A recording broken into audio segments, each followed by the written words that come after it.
মানবতাবিরোধী অপরাধের ঘটনায় শেখ হাসিনা সহ ৩ আসামির বিষয়ে রায়ের তারিখ নির্ধারণ হবে বৃহস্পতিবার। বিস্তারিত জানাতে যুক্ত আছেন সহকর্মী নাজমুস সাকিব। সাকিব, জানাবেন আন্তর্জাতিক অপরাধ ট্রাইব্যুনালের সার্বিক প্রস্তুতির কী তথ্য রয়েছে এবং ট্রাইব্যুনালের আশেপাশে এলাকার নিরাপত্তা ব্যবস্থা কেমন দেখছেন?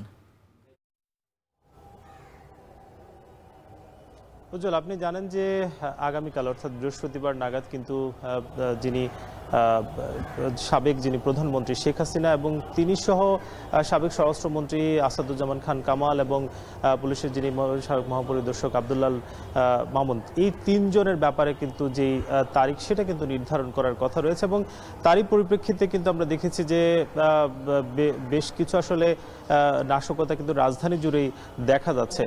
একটু জানাতে চাই যে প্রসিকিউশন কিন্তু গতকালকে জানিয়েছে যে তারা আসলে কোনো ধরনের চাপ অনুভব করছে না কিংবা নিরাপত্তার যে ঘাটতির বিষয়গুলো সামনে আসে সেসব বিষয় কিন্তু আসলে তারা দেখতে পাচ্ছে না। ফলে বলাই যায় যে আগামীকাল যে আসলে নিশ্চিদ্র নিরাপত্তা থাকবে সেটা কিন্তু একেবারে লক্ষণীয়।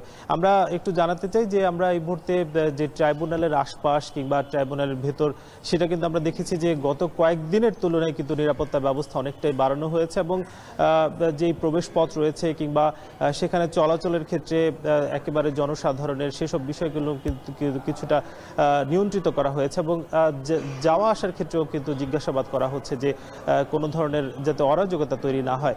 আজকে কিন্তু ট্রাইব্যুনালের যারা আসলে সংশ্লিষ্ট কর্মকর্তা কিংবা যারা আছেন তারা কিন্তু ইতিমধ্যে এখানে এসেছেন এবং জানাতে চাই যে আগামীকাল যেহেতু শেখ হাসিনা এবং সাবেক স্বরাষ্ট্রমন্ত্রী আসাদুজ্জামান খান কামাল এবং পুলিশের যিনি মহাপরিদর্শক ছিলেন আব্দুল্লাল মামুন, এই তিনজনের ব্যাপারে যেহেতু রায়ের তারিখ ঘোষণা করা হবে সেই ঘোষণাকে কেন্দ্র করে যাতে কোনো ধরনের অরাজক পরিস্থিতি তৈরি না হয় সেটাই কিন্তু আসলে চেষ্টা চলছে।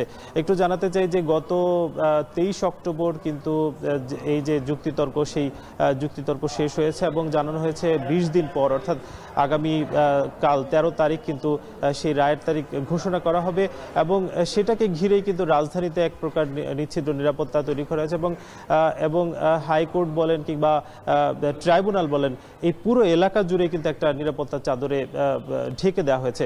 সব মিলিয়ে বলা যায় যে আগামীকাল যে রায়ের তারিখ ঘোষণা করা হবে সেটা নিয়ে কোনো ধরনের যাতে দুশ্চিন্তা না থাকে সেটা নিয়ে আসলে সরকারের যে দৃঢ় পদক্ষেপ সেটা কিন্তু আমরা দেখতে পাচ্ছি। এই ছিল আন্তর্জাতিক অপরাধ ট্রাইব্যুনাল থেকে সবশেষ। উজ্জ্বল। নাজমুস সাকিব যুক্ত ছিলেন আন্তর্জাতিক অপরাধ ট্রাইব্যুনাল থেকে।